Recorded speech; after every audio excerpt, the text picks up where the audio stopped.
Oh, so we're going to record it also. And we don't guarantee anonymity, but it's highly likely that it will be pretty well guarded. My name is Herb, and I'm an alcoholic, and my sobriety date is February 21st, 1984. It's a story for a different day, but let me just say, my wife was in the hospital for her alcohol problem. I went there to support her, and on February 20th, they asked me to stop drinking to support her. There was no conversation about me having a problem. There was no conversation about me stopping. There was no conversation about me going to AA or dealing with my recovery at all. That was a question they asked me. Can you stop for 90 days to support her recovery? And I said yes. The key for me for my entire journey of 39 years now is willingness. I was willing to stop drinking for 90 days to support her recovery. I have not had a drink nor an inclination to drink since. And I didn't go to AA for 2 months. Again, a story for a different day. But today I want to talk about step one.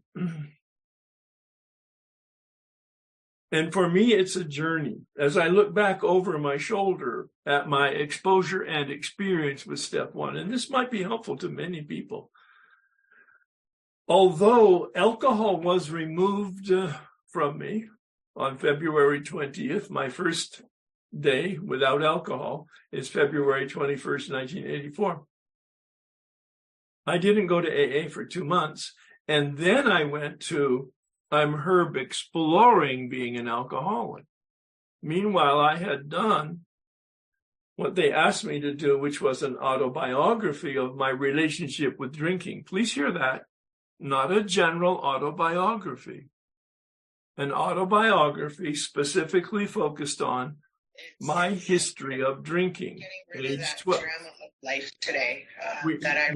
We need to have, yeah, there we go. So at age 12, I had my first drink with my best friend out of 8th grade, a quart of whiskey, 6-pack of beer. We drank it all, got drunk, knee-buckling drunk, blacked out, passed out, threw up. And as I'm doing this autobiography, I'm 43 years old, and it's been 30 years since my 8th grade, and I'm doing a bullet point, not full sentences, just a bullet point. And as I'm seeing my drinking pattern. Very first time I've ever looked at it. Very first time I've ever been conscious of it. And I saw that regularly, periodically, not every time, but periodically when I drank it all.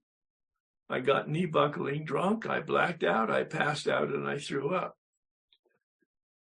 I began to see that I had a drinking problem, but then when I read that written document out to the group of men in the hospital program, they were inpatient, I was outpatient, supporting my wife. They were there for their own alcohol problem, but they had me read this to a group of 10 men out loud. Well, if you've had an experience with the fourth and fifth step, you know that you do a fourth step over weeks or months, or sometimes even years, discreetly over a long period of time, and it has some impact, but not as much impact as when you sit down and read it all at once for 5 or 10 hours to somebody. You read this whole thing out loud, and you're hearing it out loud for the very first time, and it has its way with you. At least that was my experience then. I didn't know any of that at the time, but in retrospect, I can see that when I read it out loud, I go, oh my God, I think I'm an alcoholic because of the drama.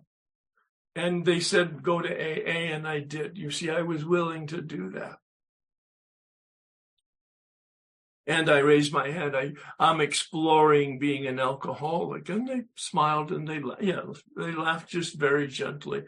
And I kept coming back, and I could hear their stories, and I identified with their stories in terms of the behavior, in terms of the drama, This is a guy that got sober in AA in the 80s. Try to stay muted, everybody. And I finally agreed, okay, I'm an alcoholic. And they said, get a sponsor. And I got a sponsor, and I went to a meeting every day at his request. And I called him every day at his request. And I read the book at his request. And I worked the steps on my own at his request. He didn't help me because he didn't know that he didn't know much about the big book or the steps process. I'm reasonably intelligent, fairly well educated, and I read English, and the book is in English. And he figured I could figure it out. Well, he figured wrong. I couldn't figure it out. I was in AA for those first 4 years because of the drama. Well, anybody who has an addiction problem is going to have drama. Doesn't mean they're an addict. Anybody who uses anything or overuses anything to excess might just have a bad habit, an unhealthy habit, lack of living skills,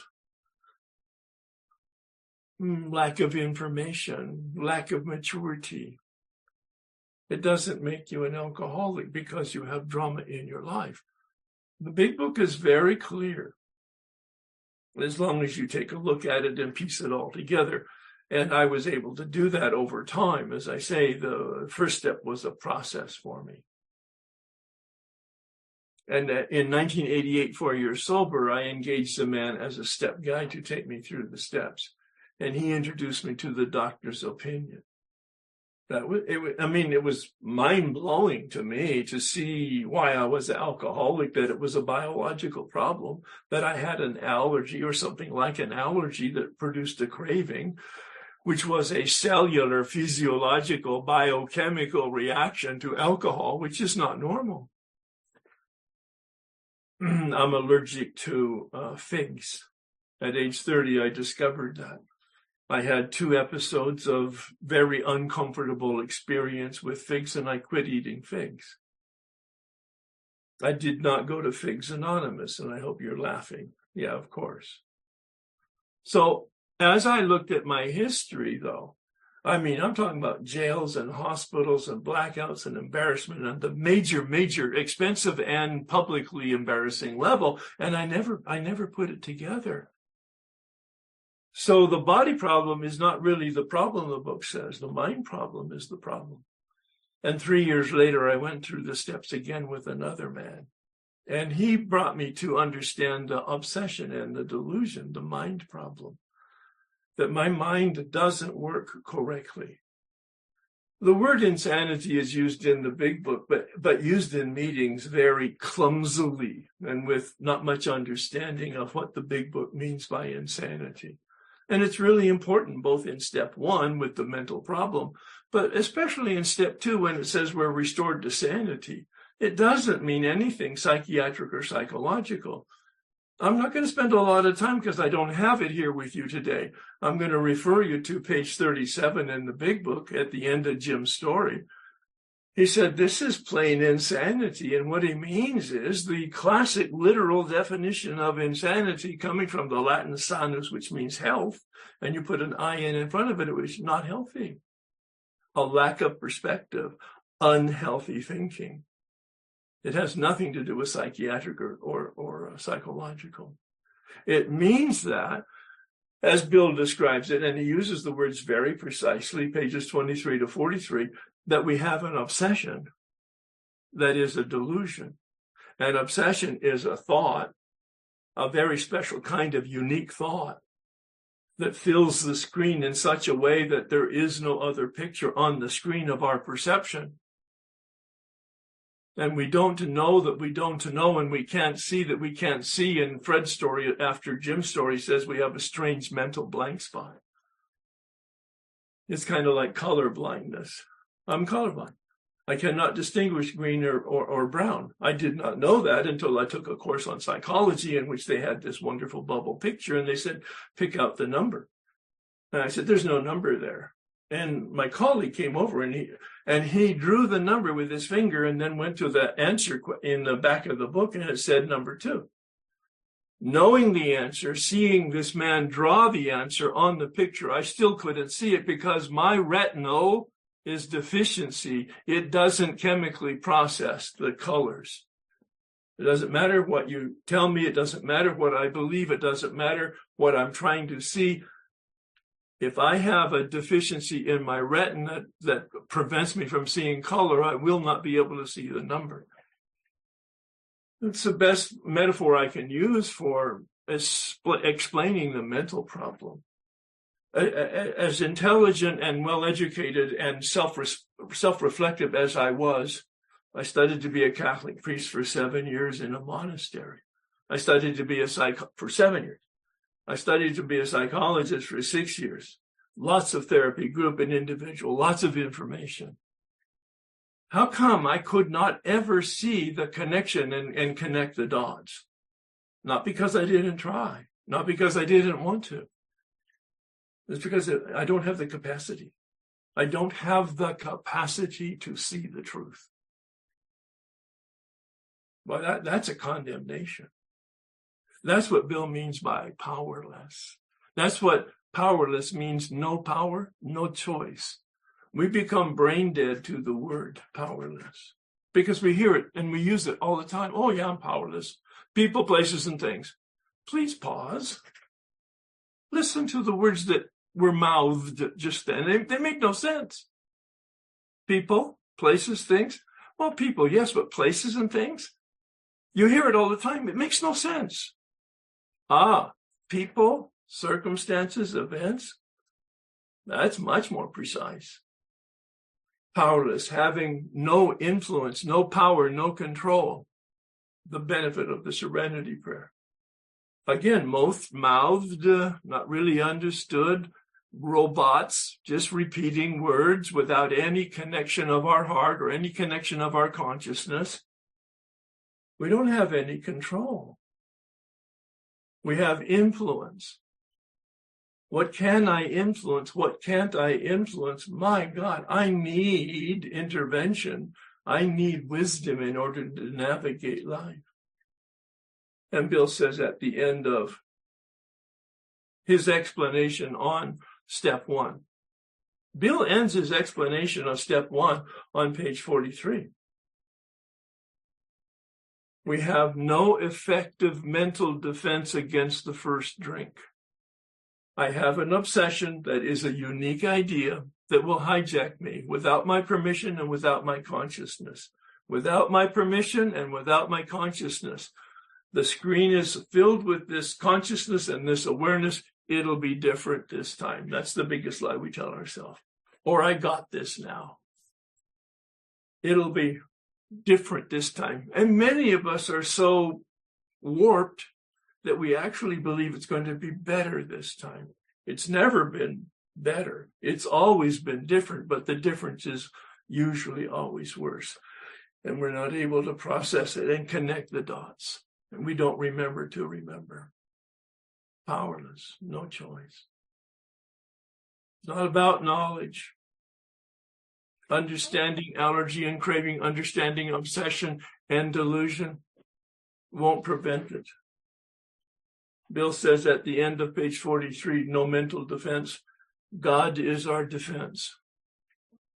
Pretty straightforward, very clear.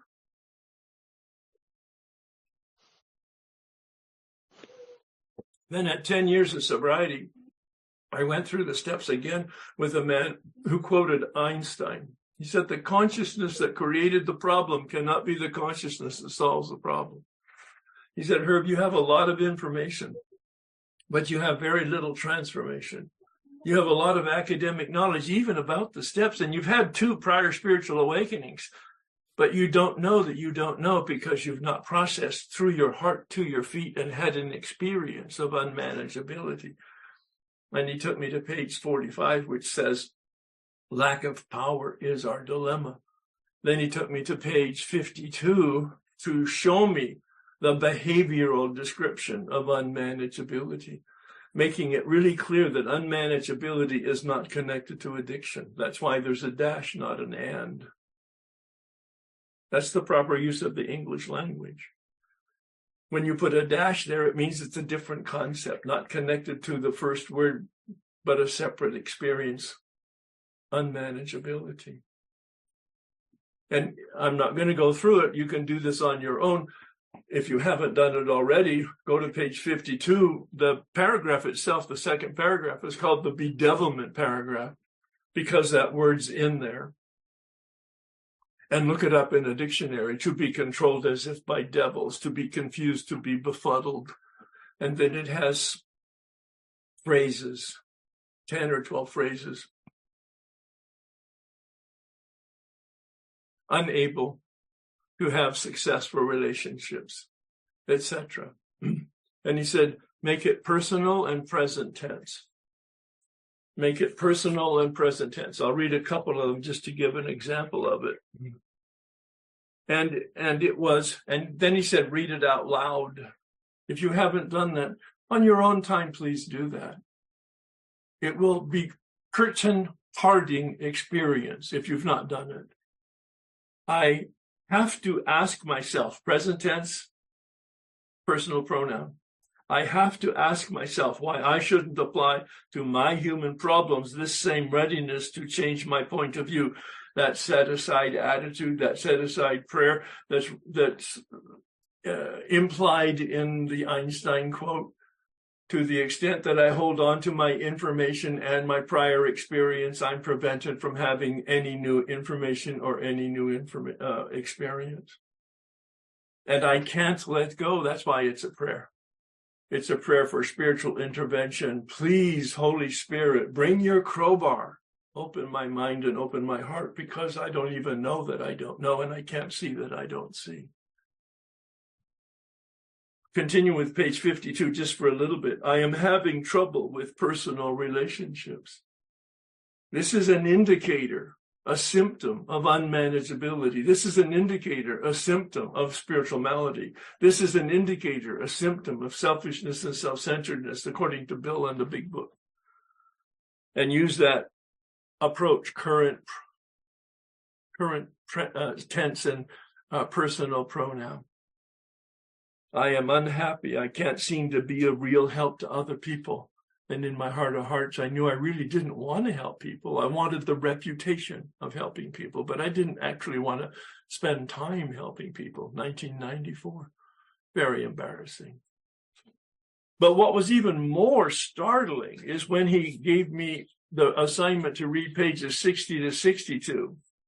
I'm not going to read it as I was given the assignment, but I'm going to suggest that you read it on your own time. If you haven't done it already, perhaps some of you have already had this experience. Pages 60 to 62, read it again with the personal pronoun present tense. The first requirement is that I be convinced that my life run on self-will can hardly be a success. Continue. Personal pronoun present tense.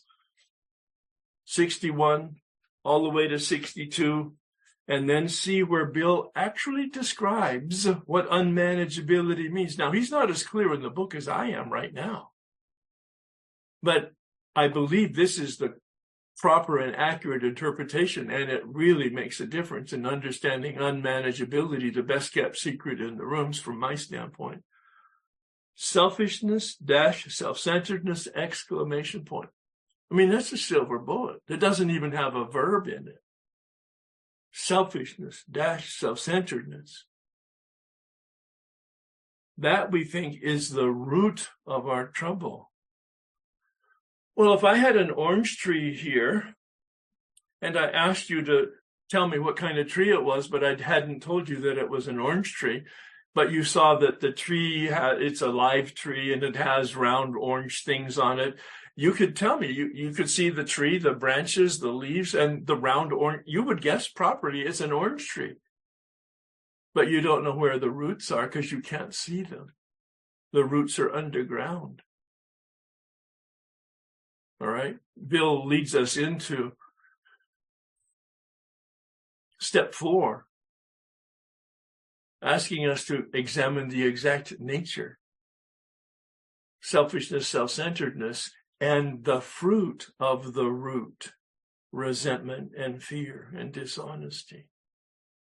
We look at our behavior and our emotional reactions in order to analyze them, to identify them, to dig down underneath them, and to see that selfishness and self-centeredness is the spiritual malady. Selfishness and self-centeredness is the unmanageability. Selfishness, self-centeredness is the key problem. And he goes down at the end of the second paragraph. Neither could we reduce our self-centeredness much by wishing or trying on our own power. He ends this piece on unmanageability in the same way he ended the piece on the addiction on page 43. We will have no effective mental defense against the first drink, first half of the first step. We need God. We need power. We need an effective connection with power. And unmanageability here on page 62, he ends the same way. Neither could we reduce our self-centeredness much by wishing or trying on our own power. We had to have God's help. Very powerful experience. It connects us to the total hopelessness of our condition. The guillotine hangs over our head on a trip trigger at all times, and we have no control. We cannot stop it from dropping. All we can do is show up and hope for and work for a connection with power that will give us a shield that will support us and protect us on our journey. And that's what he says on page 84.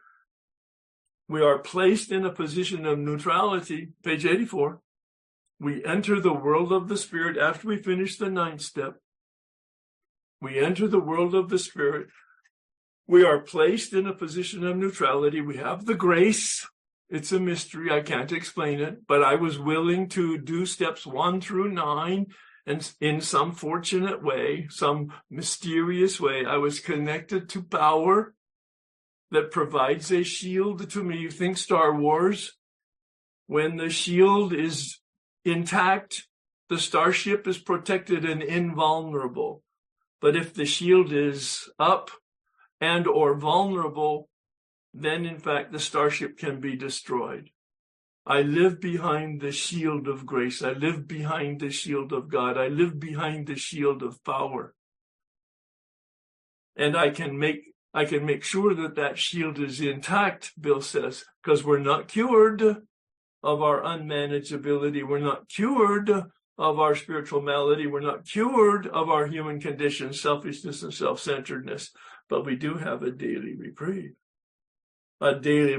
based on our way of life, a daily reprieve based on our consistent practice of steps 10, 11, and 12, keeping the channel clear in 10, filling the channel with light, with power, with grace, with God in 11, and allowing that full channel to distribute to the world around us using principles and helping other people.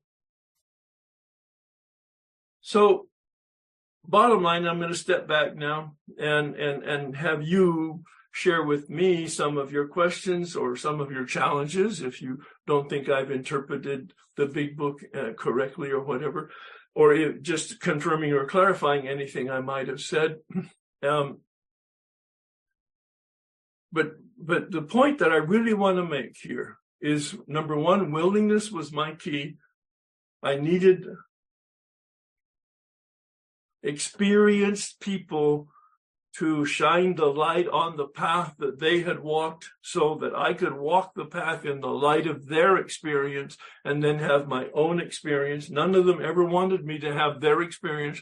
They wanted me to have my own experience, and that it was a process. My personal process took 12 years, coming into AA with drama and then seeing why I'm an alcoholic. The reason I'm an alcoholic is that when I start, I cannot stop. The allergy and the craving. I have a dysfunctional body. When I stop, I cannot stay stopped. I have a dysfunctional mind. And I'm powerless to do it. Knowledge and willpower and effort and feelings never changed it for me.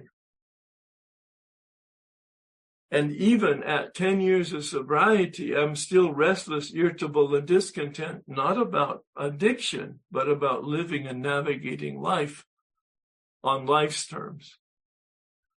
And I could see then that my will was self-centered. I was willful rather than willing, even though I thought I was willing. And in fact, I had this image like I'm a Renaissance man because of all the work I've done and all the insights I've had.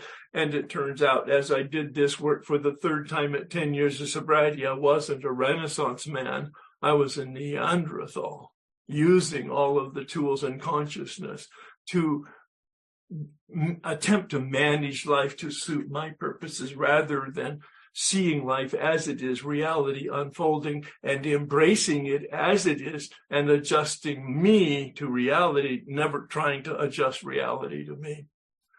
Well, that's a lot. I'm going to step back now and say, you're welcome to raise your hand. Oh, yeah, some people have their hands raised. Wonderful. There's a reaction icon at the bottom, and we'll have some dialogue.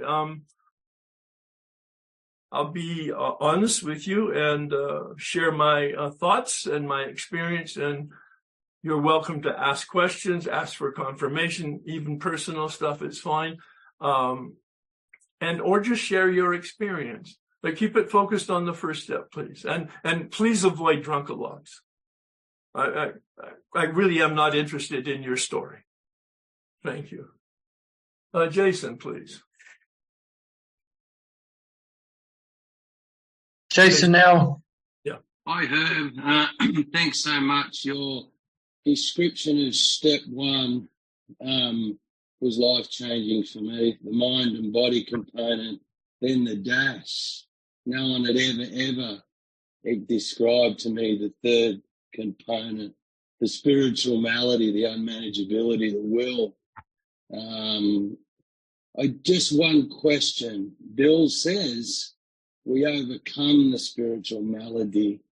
I didn't think we ever overcame the spiritual malady. I understand the name of the game is, in my humble opinion, to stay spiritually fit, but I'm wondering what your interpretation of that is. I don't think, unless you can show me where he says that, I don't think he actually says we overcome the spiritual malady. I believe he implies that we deal effectively with the spiritual malady, because I see it as the human condition.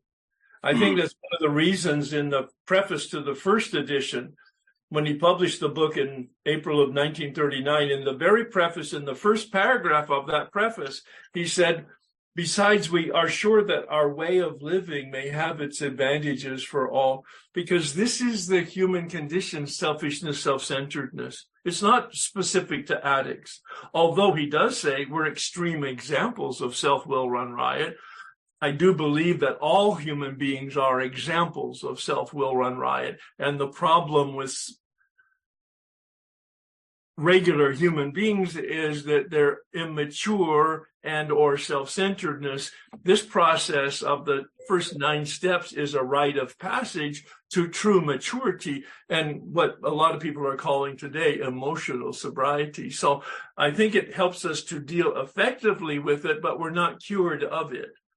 That is, it's a daily reprieve. When we are disturbed, he says in step 10 in the 12 and 12, it's a spiritual axiom. When we are disturbed, there's something wrong with my spiritual condition.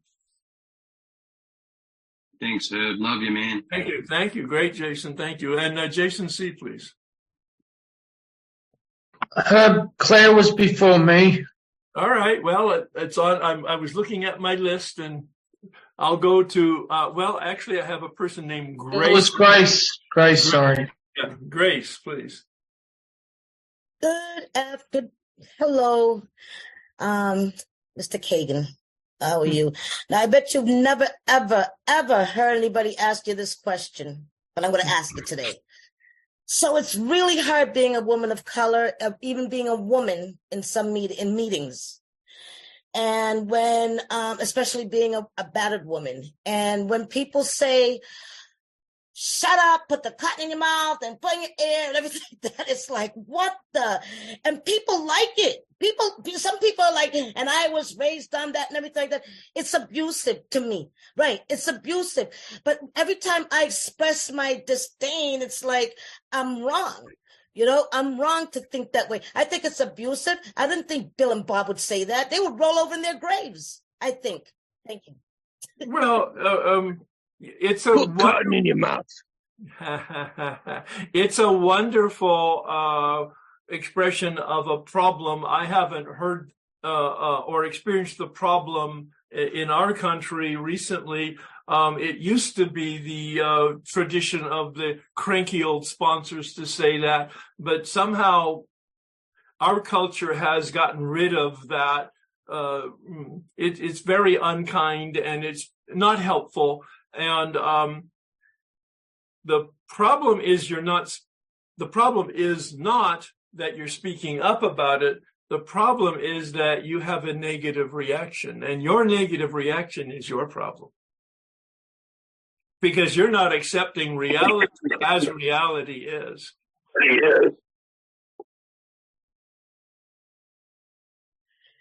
Oh, you want me to debate it with you? No. I was just looking. I'm not debating. I'm not arguing. Oh. I made a statement. Your emotional reaction is Yes, your you're right. My problem. emotional reaction to it. I could accept it. I got to accept it. As long as they're not putting their hands on me, I'll be okay. Right? and you're not by being quiet, you're not condoning it. Or by speaking out, you're not arguing, you're merely expressing that this is inappropriate. But if you have a negative energy behind it, that's your problem. That's what I mean by that. Absolutely. No, and we don't have to tolerate bad behavior or unhealthy behavior. I suggest to people that they look through the lens. Is what I'm about to say going to be helpful? Because I only want to be helpful, truly helpful. I don't want to control you. I don't want to guilt you. I don't want to shame you. I don't even want to teach you. I want to help you. And what will be helpful? Kindness and tolerance. I think Bill says something about that's our code, right? Love and tolerance. Right. Yeah. Thank you so I'll much. I'll accept it. Jason C., please. Awesome. Thanks, Herb. Great share so far. I've followed you around the world, a few different meetings, listened to your recordings countless times. The sort of real reason I try to get this workshop happening because I'm in an S fellowship, and in our S fellowship, there's a big occurrence of relapse. Now, I know you're not an S person yourself, and it's probably a difficult question for you to answer, but you do know step one quite well, and you have quite a lot of videos on step one. The problem, I'm not sure, there's a lot of relapse in our fellowship.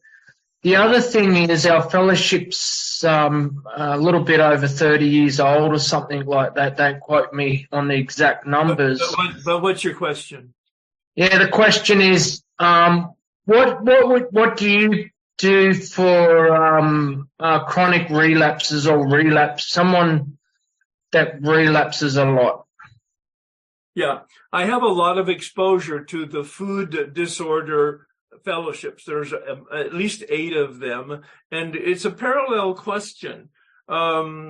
Relationships, sex, food, these are things that are our daily experiences. And so how do you deal with it? There's only one answer. I'm pausing because I want you to prepare yourself. There's only one answer. Ben Bill said it. We don't need any rules or regulations. There's only 2 disciplines in Alcoholics Anonymous. There's only 2 disciplines with regard to addiction. One is God and one is the addiction. You're either going for one or you're going for the other. Don't talk to me about relapse. It's unfortunate. It's not necessary. it's not necessary. It happens. We accept it, but it's not necessary.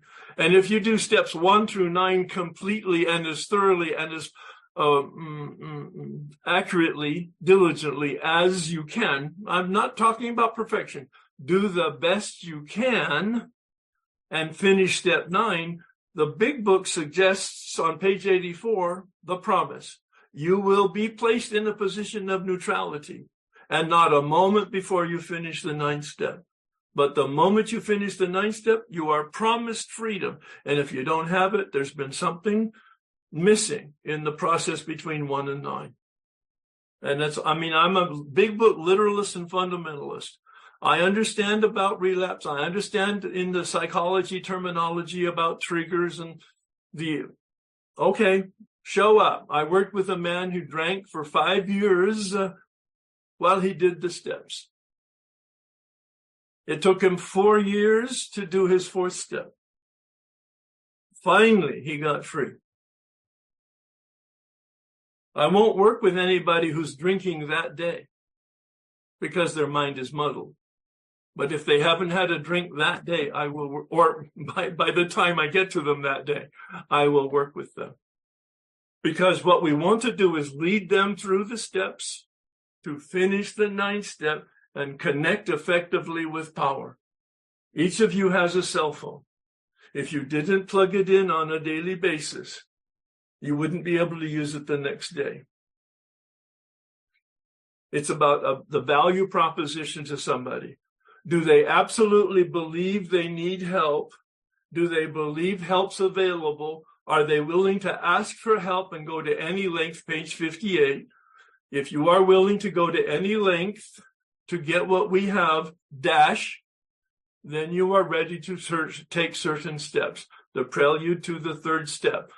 Step 3 is a commitment to turn and to complete steps 4 through 9. Step 3 is a commitment to have a relationship, to be in alignment with power.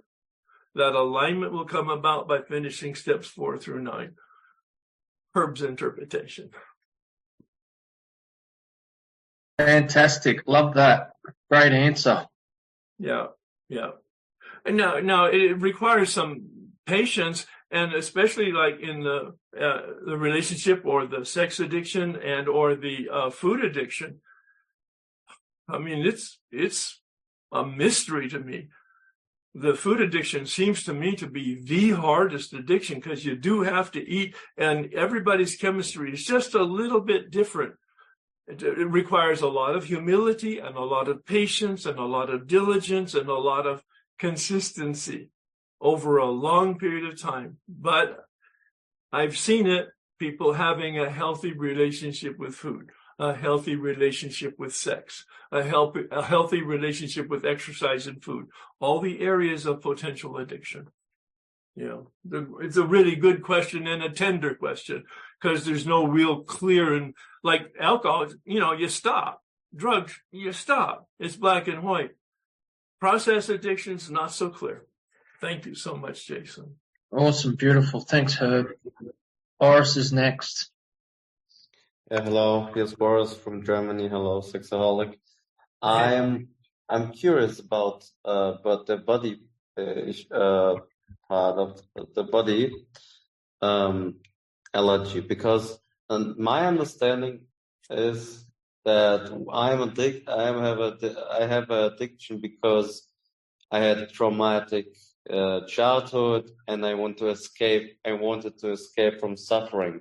And I don't understand, where does this allergy of the body come from? Because I think your explanation, though, is a psychological explanation attempting to try to figure out why you're an alcoholic. I mean, it's interesting. It's just not relevant. Asking the question why is really just not important. You either are or you're not. So here's two questions for you, Boris.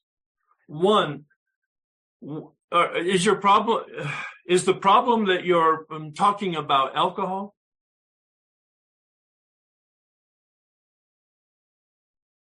I'm not talking about alcohol. I'm talking about lust. About lust? Sex addiction, yes. Yes, sex addiction. Okay. And so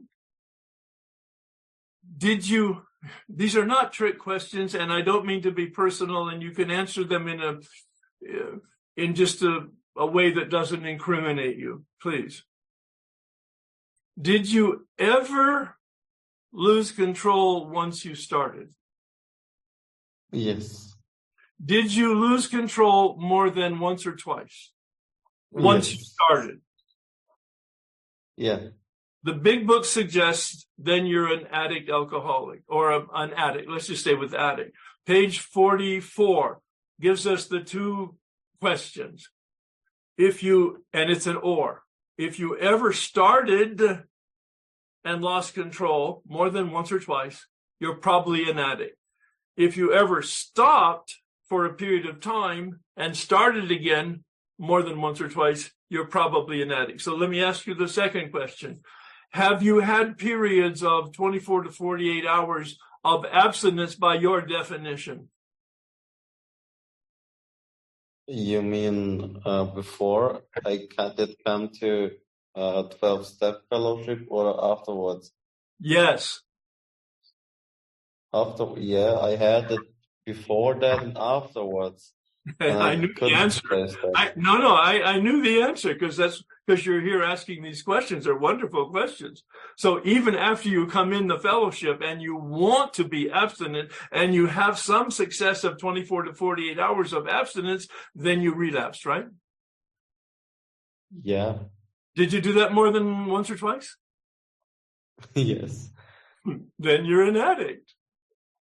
Yeah, no. See, yeah. It's not about what you think or feel, and it's not about your childhood. It's about your current behavior and relationship with the addiction. All right. Now, it may be very helpful to you to do some therapy work and to understand the trauma history and maybe even get really close to it in doing a 4-step to understand it so that you can sort of diminish the power of it by becoming aware that, okay, this is what happened. It's unfortunate. Now I just need to deal with it. Yeah. All of that's true. But by your own quick little verbal test here, you're clearly an addict. Once you start, you cannot stop. Once you stop, you cannot stay stopped. That's not normal. Normal people do not respond this way. Once they have an experience of losing control, they never do it again. My question was, why do I have an allergy? Where does it come from? How does it? I understand now the question more specifically. Dr. Silkworth is a medical doctor that is a psychiatrist, and he's using metaphor. He's not doing science here. He's just saying something's wrong with these people. In my medical practice, it looks like it's familiar like an allergy. Once I eat a fig, my eyes close and water, my throat closes, I can't breathe and I throw up.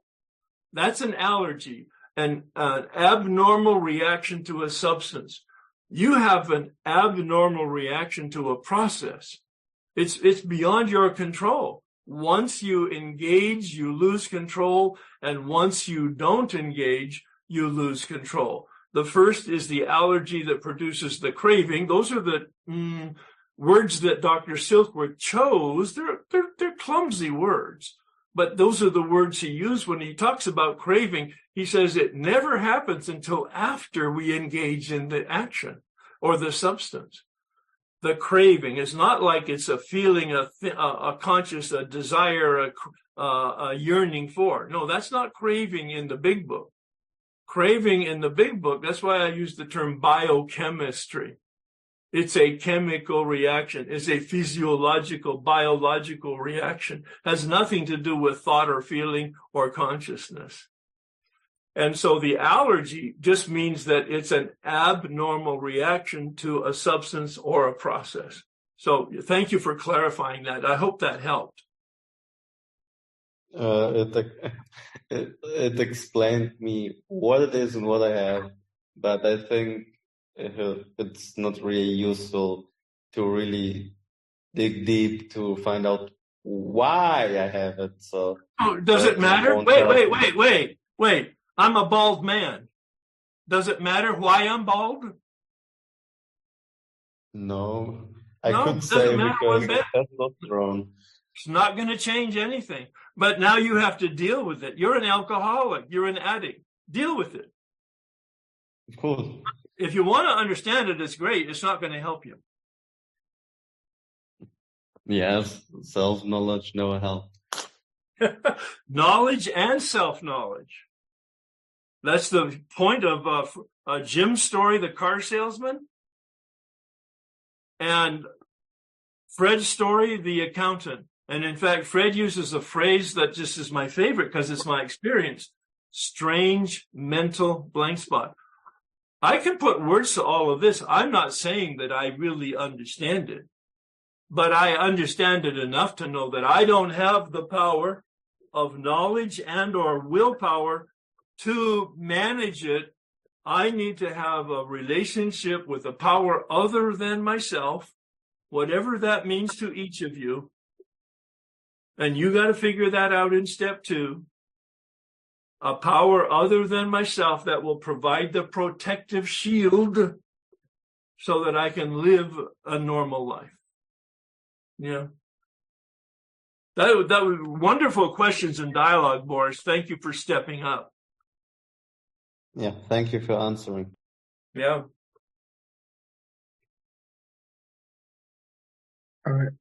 Herb, you've got a couple more questions if you're happy to answer them. Oh, I'm here as long as you're here. Okay, great. So Jason L was next, then Richard. No, Jason's already been up once. Let's go to Richard. Okay, then. Over to you, Richard.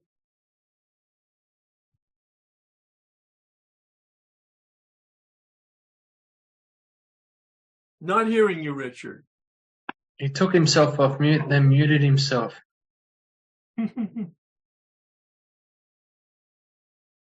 I think that's... Hello.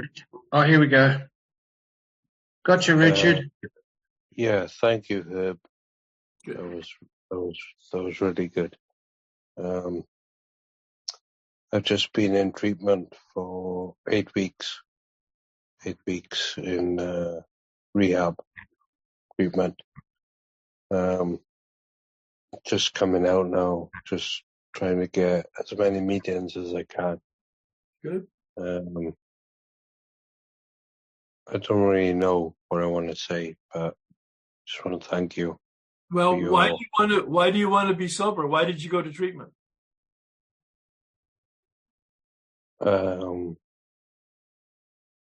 wanted to be sober because it was a lot of pain Yep. with the alcohol, with the addiction. Yep. There's a lot of pain, and I got desperate. I phoned up the rehab Yep. and I said, "Please, get me in." Good. Good. And so now you're out of treatment? Yeah, I'm out of treatment. And what's your focus? What are you going to do to help yourself? To be honest, it's been a tough week. Yes, yeah. It's a lot easier in treatment than Yes. when you're outside. 100%. Yeah. So, but that's not answering my question, Richard. I know where you're at, and you're at a critical place. Are you going to go to a 12-step meeting and get a sponsor? Yes. Get a sponsor, the single most important thing that you can do, Richard. Yeah. Yep. Thank you, Herb. Yep. That's where it starts. And then be patient. Keep breathing. The best thing you can do when you're new is breathe. Yeah. Mm-hmm. And it will get easier. Richard, in about a year. Yeah. I'm glad you laughed. That's good. A very good sign. You got a sense of humor. That is great. Oh, yeah. All right. Thank you. Thanks, Herb. Cheers. Let's see. Haven't heard from Charmaine yet, please. Hi, everybody. I'm Charmaine and I'm an alcoholic. I've been sober for about 110 days now. I'm 50 and I've drank since I was 11, and this is my second time being sober. I've been sober like 9 months within my 50 years. Well, What's going to be different this time? What's different this time after the relapse? I got a sponsor that started taking me through the steps. From the first page, told me that I need to be in recovery, unity and fellowship. And that's what I've been doing, and that's what's really, really helped me. I'm on my step 4. I've just started that, so I've just started doing my list, and it's just such an amazing program. And you know, there's so much difference from this time than the last time, because it's just that I'm being protected now, and I can feel that.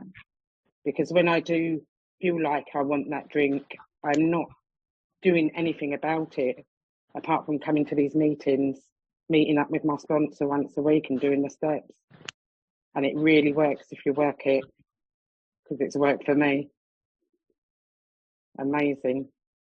Well, that's such a powerful, clear, and simple message. Thank you for sharing it with us. I know if Richard heard you. In fact, now that I'm highlighting it, could you say what you said again? And you might want to say it in different words, but say it again for Richard, please. For Richard? Yep. Say what you said. It was so clear and simple. So get yourself a sponsor. Start doing the steps from the first page. A sponsor that knows the facts about herself, and a sponsor that knows the facts about this program. That's what you need to do, and do the steps. Just be willing. Just go along with it and take it a day at a time, because that's what's helped me. Thank you so much. No, that's the message right there, as in all its simplicity, right there. Thank you so much.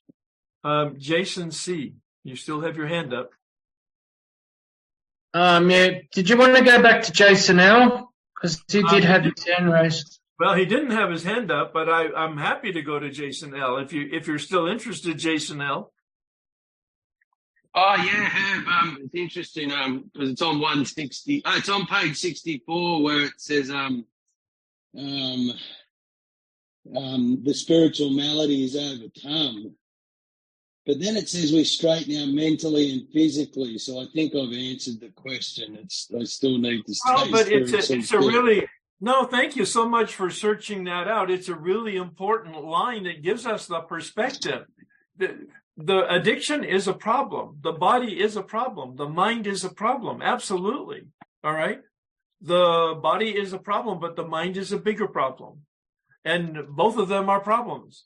But the unmanageability, the spiritual malady, is the problem. As Bill says, going into the 4th step, page 64. From resentment stem all forms of spiritual disease, for we have been not only mentally and physically, body and mind, we have been spiritually sick, our will, our spirit. When the spiritual malady is overcome or dealt with effectively, would be my translation, we straighten out mentally and physically. Once we have the spiritual shield, we're not engaged in addiction, and therefore we're not experiencing the craving. We live free, but we don't live free in the sense of our life until we continue to stay connected to power using 10, 11, and 12. Steps 1 through 9, a program of recovery dealing with the addiction. Steps 10, 11, and 12, the program of living, dealing with unmanageability, the spiritual malady. I'm so glad that you revisited that. Thank you very much, Jason. Grace, Thanks, please. Ed. Yeah, you bet. I have 29 years, right? And it wasn't until this year that I've had that true spiritual awakening, because I've been working steps 2 and 3, asking God to bring me to sanity and to just give it to him. Now I have 2 kids, one that lives outside is a drug addict, and another daughter that, a whole bunch of stuff. They both overdosed and they've both been stabbed. Okay. Those are the kind of things that I did. But because I worked steps 2 and 3, finally just, doing it diligently and believing in my higher power. I believe it because the same God that did it for me is going to do it for them. It's very, very, these steps really work. It's like a spiritual awakening. It's like, oh my God. And I don't feel bad when I don't feel like, when I think about them. The minute I think about them, I just put it right to God. And that took a lot of practice, and that's why I feel so free now, so free. And, there are other things, some issues, but, I could take care of them. Now, one question. Is there a right way and a wrong way to sponsor? No. As you know, the word sponsor is not in the big book. It's a concept that developed after the big book was written and before the 12 and 12 was written, because the word's in the 12 and 12. There's a pamphlet from the General Service Office on sponsorship, which is good. But there's a better book from Hazelton on sponsorship called 12-Step Sponsorship by Hamilton Beebe. It's a really good book on how to do it. But no, I think if somebody wants to help somebody else, as you said earlier, to do the steps out of the big book, because they've already begun doing, if you've done step 1, then you're capable of helping somebody do step 1. Yeah, out of the big book. So I think if we go through the lens of, I really just want to help. I don't want to control. I don't want to teach. I don't want to be superior to. I don't want to have a reputation. No. I just want to help this other person, sharing my experience with them. I think that's the true spirit of sponsorship. I don't think you can do it wrong unless you're attempting to control and or evangelize, right? Oh, yeah. Does that make sense? It makes it makes a whole lot of sense because I sponsor differently than everybody else. I individually.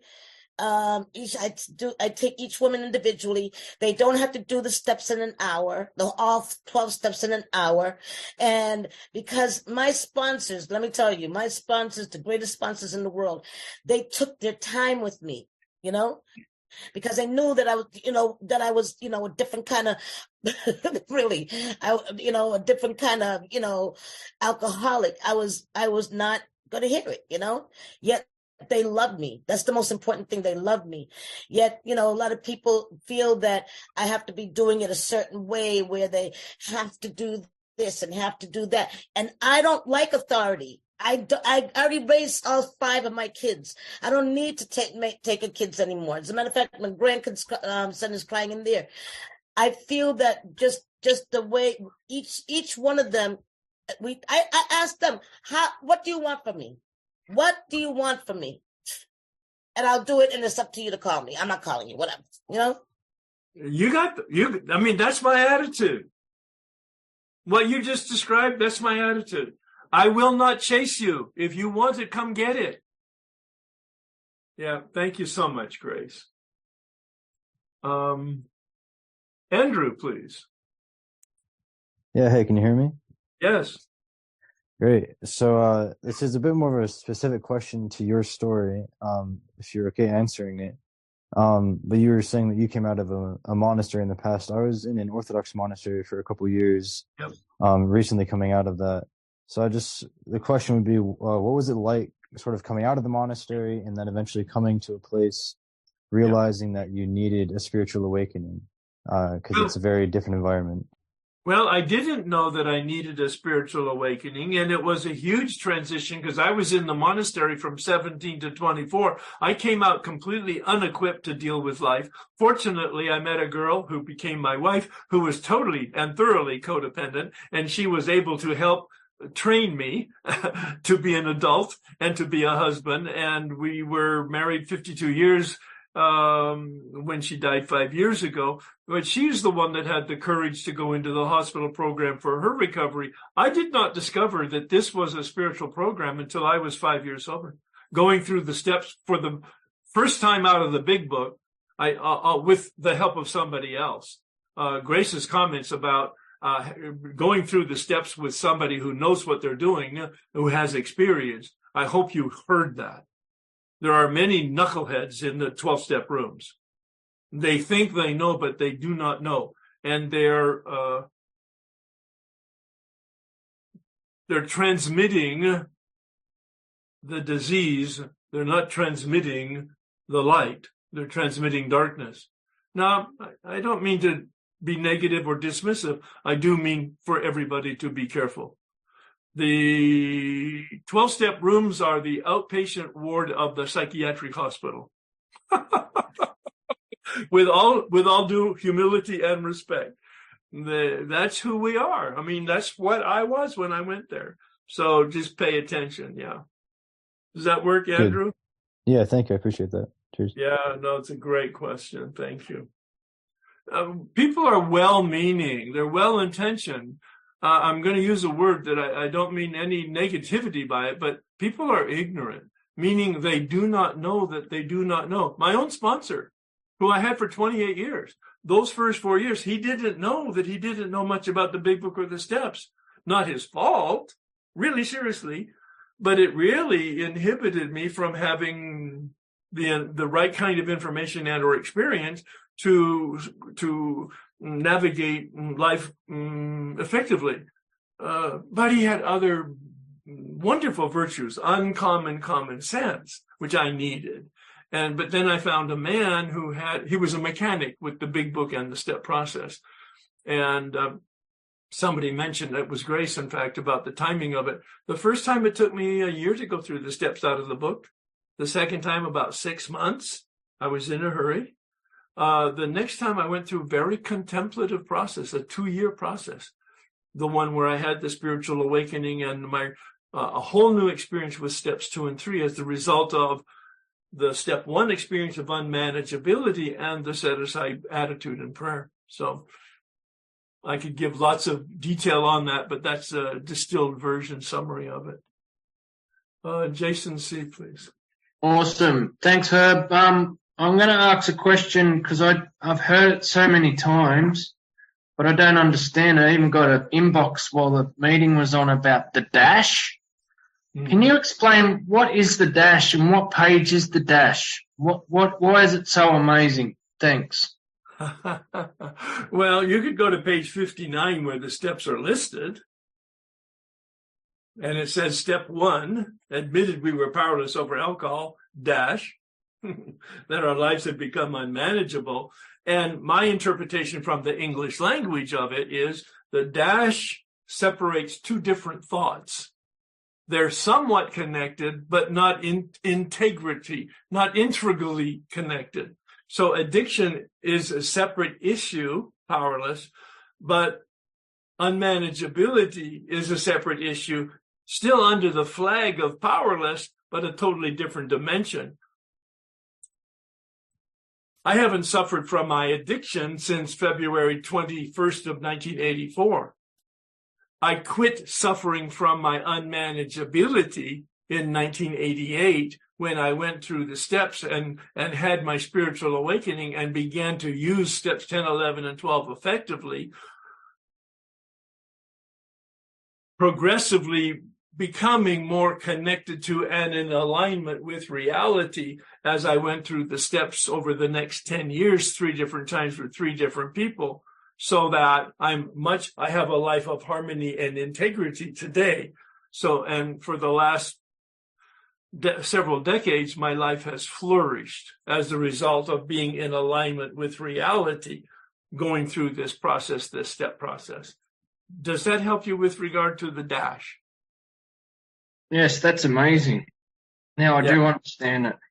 All right. So the first part of the step 1 is addiction. The second part's a spiritual malady. Yes, it says unmanageability. That's a synonym for spiritual malady from my standpoint. Yes. And another synonym for the unmanageability is how Bill defines it on page 62, which is selfishness - self-centeredness. Wow. The root of the human nature of problem. Page, what was that? Page 62, was it? Yes, 62. Awesome. Yeah. Awesome. Thank you. You're so welcome. Wonderful. So good. Charmaine, please. Hi, Charmaine, an alcoholic.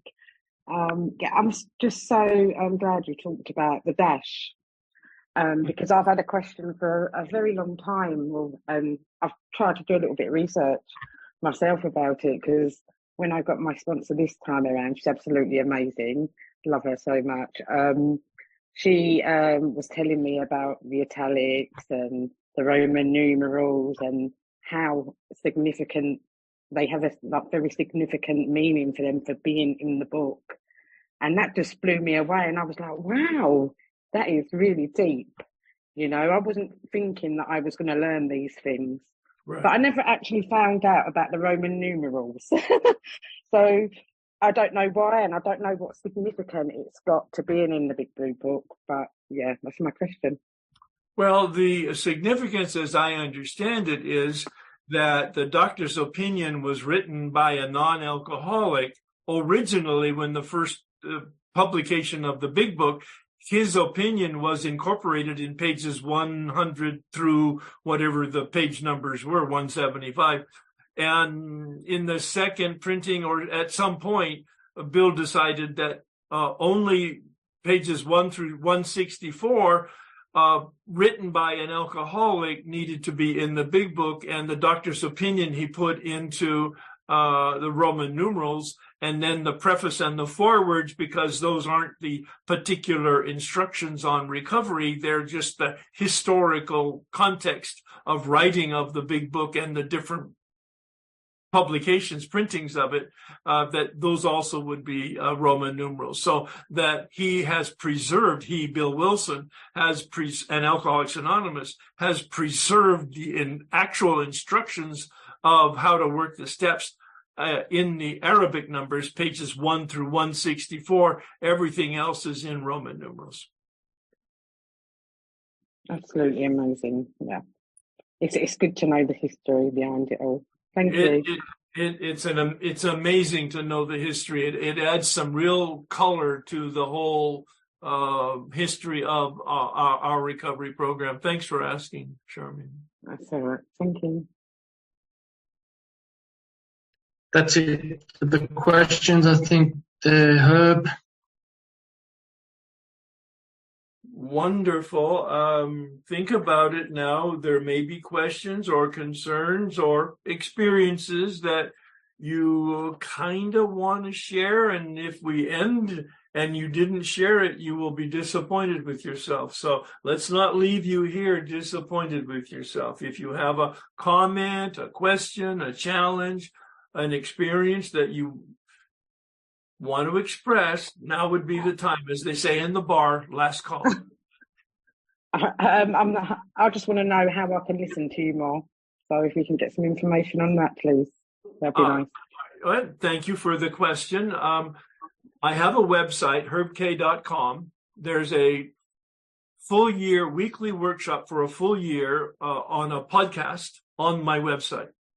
I also have a very robust YouTube channel that has at least 8, maybe 10 different playlists one of which is a weekly series for a year of a big book workshop in 2021.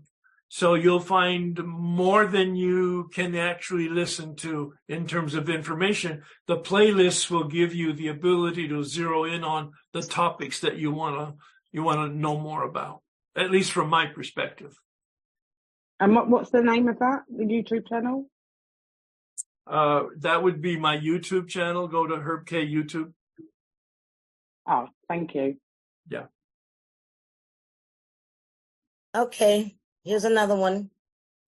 Swearing in meetings. All right. And your question is what? My question is that there's such a big thing about it. I know, like I used to swear a lot, but now I don't because I got it. But yet it's like one of my friends says, I go to AA to stop drinking, not to stop swearing, right? And that's the truth. Now, it's up to the group conscience to maybe put it in the format, because quite frankly, when people are using words that are not quite civilized and or are not helpful because they have an unhealthy habit or they don't know any better, it's not conducive to elevating my human spirit. Absolutely. And you're absolutely right, because I stopped, Herb, because life is so perfect right now. But, but I did. I had to, it's just, and I understand that. Yet, if we're powerless over people, places, and things, just like you told me in the beginning, it's like, it's none of my business or whatever you said, I forget, why should it be people's business if people swear? And if the group conscience wants to put something in the format, said we encourage you to use appropriate language here. We have no rules though. The thing that attracts me and keeps me in the 12-step program is there are no rules. Bill said it. There's only two disciplines. One's God, one's alcohol. Or put it differently, I'm using this metaphor more recently. There's only two disciplines. One's the light and one's the darkness. You're either going toward the light or you're going toward the darkness. There's no in between, and it doesn't stop. It goes up or down, all right? And unless you're gently pressed up against it going forward, it will go backwards. But I did find the sunlight of the spirit. I really did. And I do it very, very less, really, because I feel comfortable in my own skin. So if I see another little Gracie out there that's swearing up a storm, I'm going to be patient with her, and say, okay, come on, this is my experience, right? Exactly. Yes. Treat them as tenderly as that child in your arms.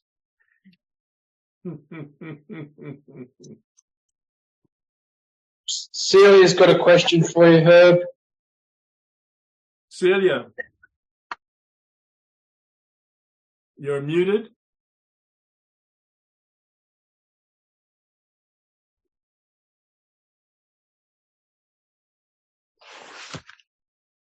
There you go. The mind, the spiritual malady, and the strange blank spot.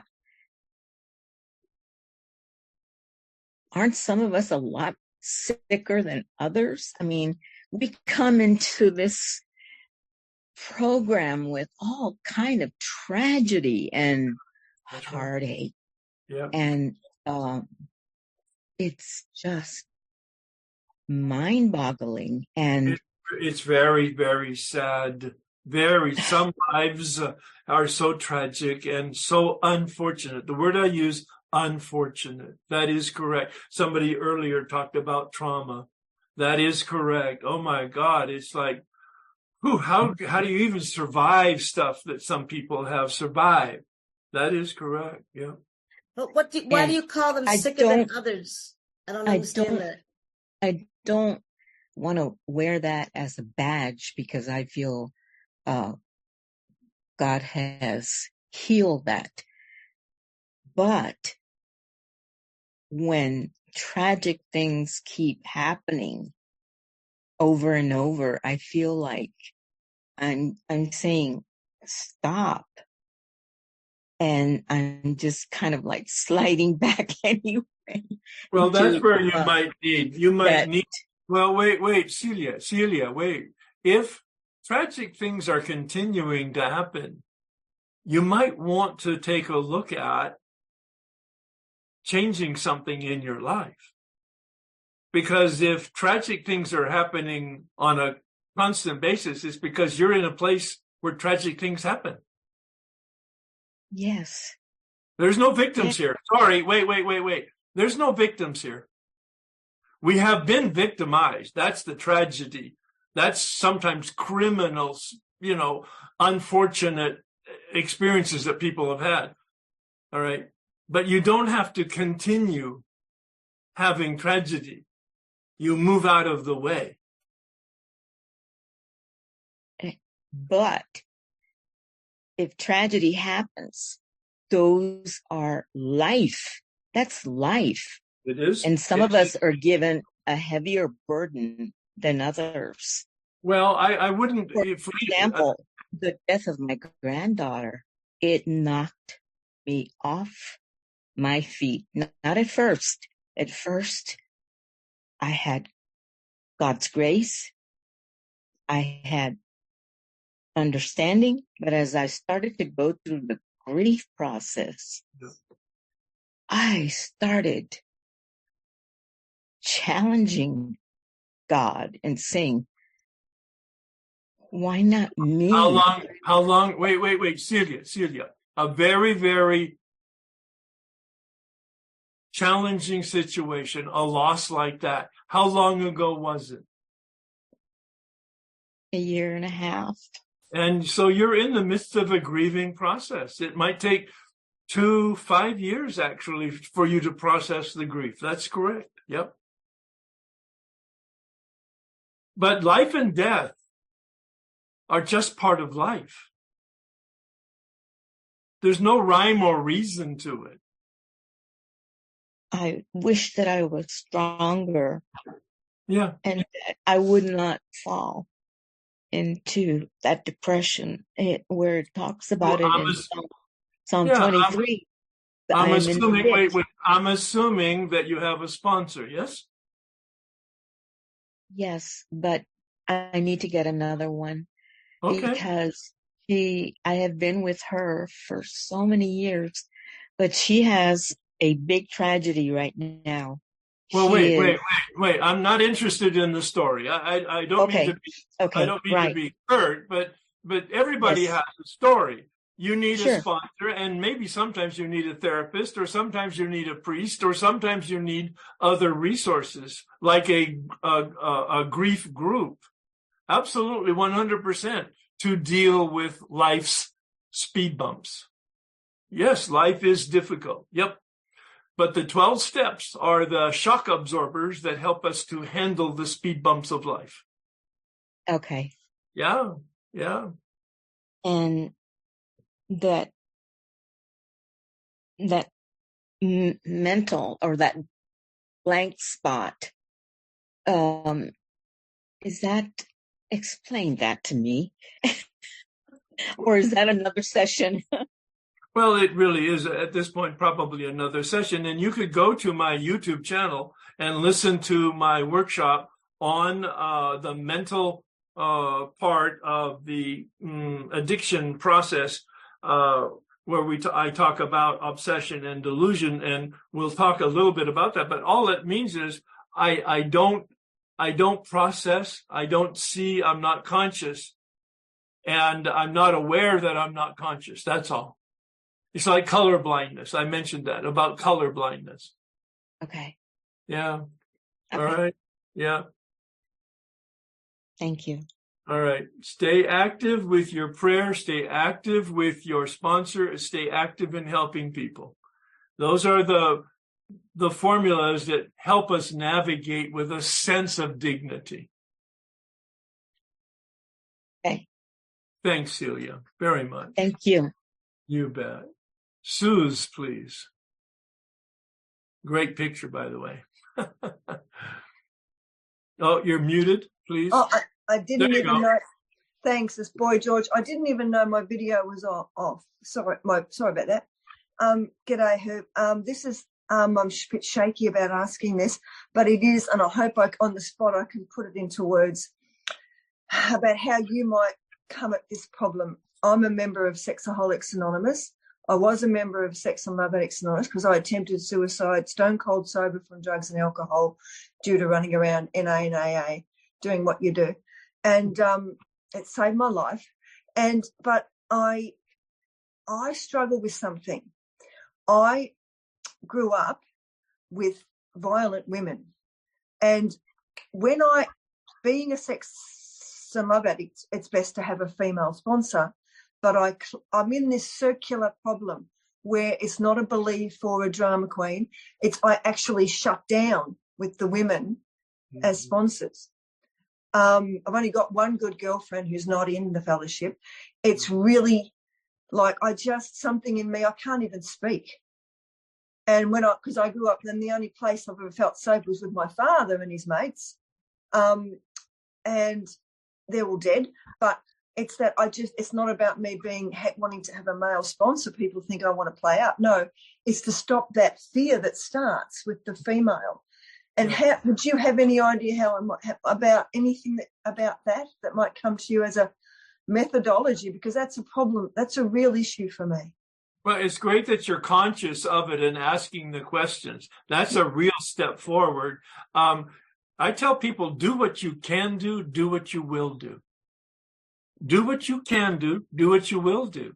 Yeah. It's recommended that men work with men and women work with women, and that's just common sense. But where, in fact, it is a problem, then figure out what works for you. I know lots of successful relationships between men and women, women and men, and women and men in sponsorship, but more especially in step guidance. Yeah. My suggestion is find a man who will take you through the steps, not necessarily be your sponsor, but take you through the steps so that you get a little firmer grip on the spiritual recovery, and then test the waters with women that you can learn or begin to trust. That's really good. Thanks, because this has been so painful. Exactly. Thank you. Yep. Find the help, but make sure, ask yourself all the time, what's my motive? What's my motive? Yeah, no, I think it's pretty, I will, but I think it's pretty clear. It's just the pain that starts. Yeah. You know, yeah. Well, our egos are very wily. Okay. And they will lie to you. I know. My ego lies to me all the time. That's why I have accountability partners that I attempt to be transparent with. Yeah.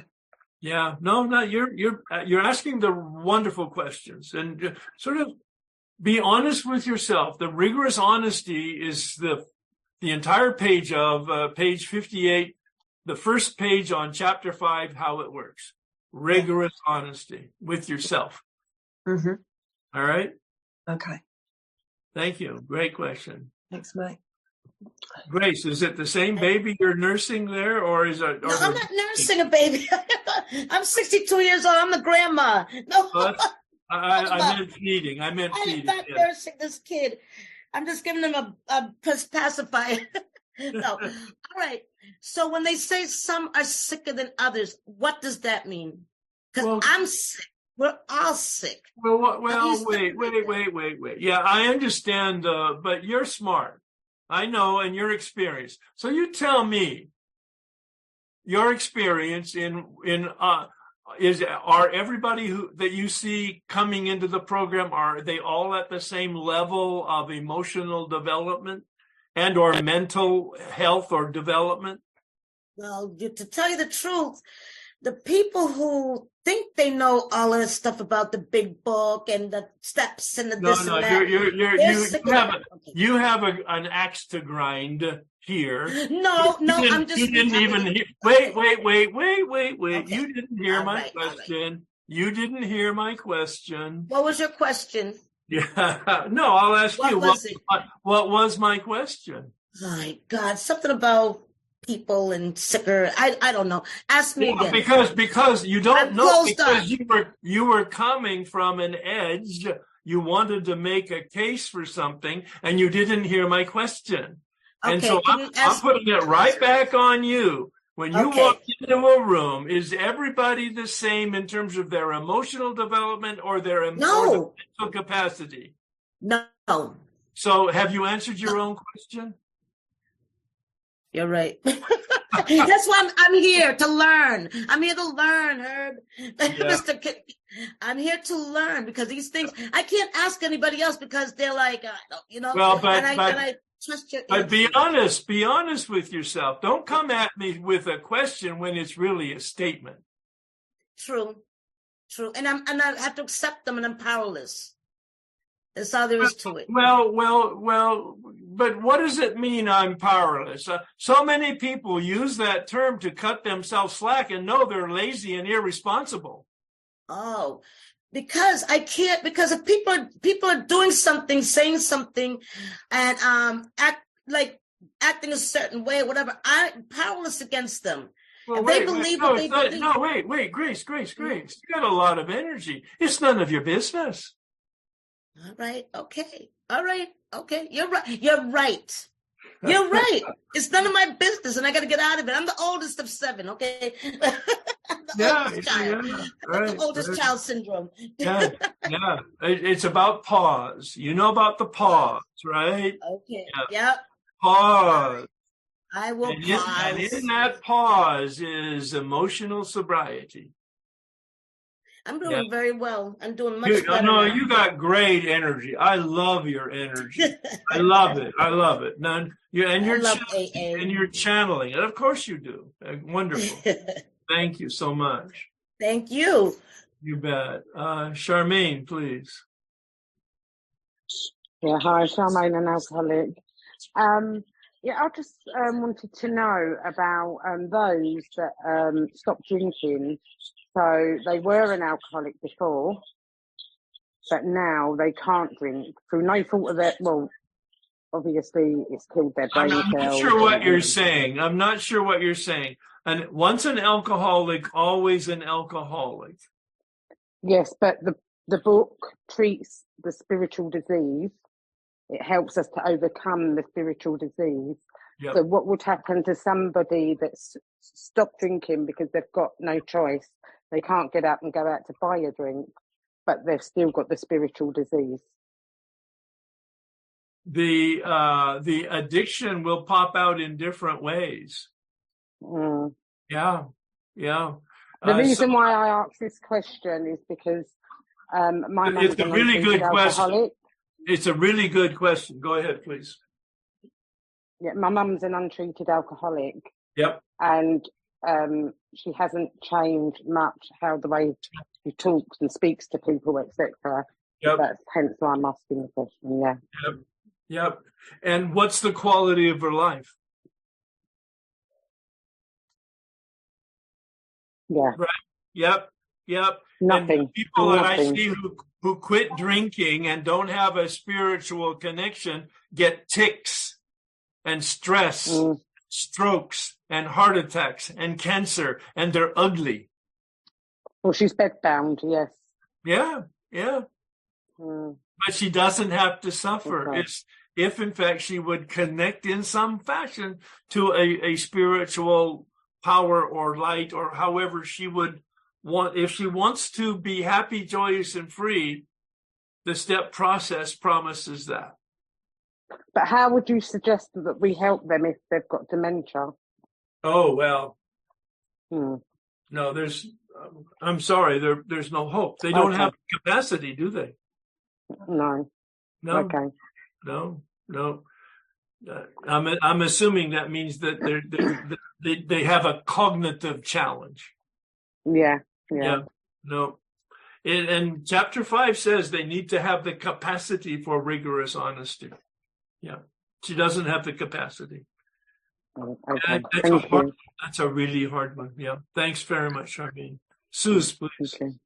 Okay. I only wanted to add to Charmaine that what happens to people who don't deal with the spiritual maladies, I didn't attempt suicide until I got sober. That's when because I couldn't stand it. That's right. That's what happens. I never attempted suicide or drinking. Yep. Yeah. No, that's good. Because addiction is the solution to our problem. And if we take away the solution, then we really have the problem on steroids. And we will. That's right. Have some breakdown in our human structure as a result of that. That's exactly right. Yeah. So unmanageability is the problem of living, and the connection to power, the connection to light, the connection to life. Yeah. That's what's promised in steps 10 through 10 through 12. Yeah. Thank you very much, Seuss. That's right, exactly. Well, this has been an energetic conversation, Jason. I hope it is what you had hoped for. It's certainly wonderful to have the Q&A. I love that part. You guys are great. You're really in it and really on it, and I love that part. No, fantastic. Grace, do you have any more comments? Oh, Grace has lots of comments. I'm going on next week. Next time. Definitely. I'm going to write them up right now. Oh, so good, man. Herb, are you here next week? Well, Jason hasn't communicated what the rhythm is here. So no, I would have to look at my calendar. Jason, you might want to communicate to me what. Is this going to be once a month? I had the thought it might be once a month, but I don't know what you had in mind. Yeah. Well, I did. You probably get a lot of emails, but I did communicate. You said you were committed to step 1, but I was like hinting many times that we wanted you to take us through the whole 12 steps. But what would be the rhythm of that? Is that? Oh, okay. Yeah. No, once a month would be great. Yeah, once a month would work for me, and I would look at my calendar and we would make a date. And I can look out so that we have some sort of a schedule. Okay, then cool. I'll talk more offline to you about it. Yeah, once a month would be great. All as right. As long as Grace comes back every week. I'm not sure I can handle that. I need to learn.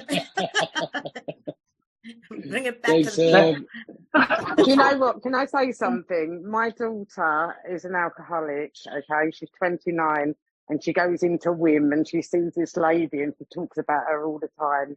And she says her name's Grace, Mum. I love her energy. And it's you. You go in WIM, don't you? Yeah. You go in WIM? Yeah, it's definitely you. Yes, I do. Oh, good. I love her too. Wonderful. Well, it's you're connected to an energy, a positive energy. You've had suffering. Some of you may even currently be suffering, but you know that there's a solution here. You know that there's some hope here. You know there's some optimism here. That's where this energy comes from. Yeah, that's great. All right, Jason, thank you for the energy.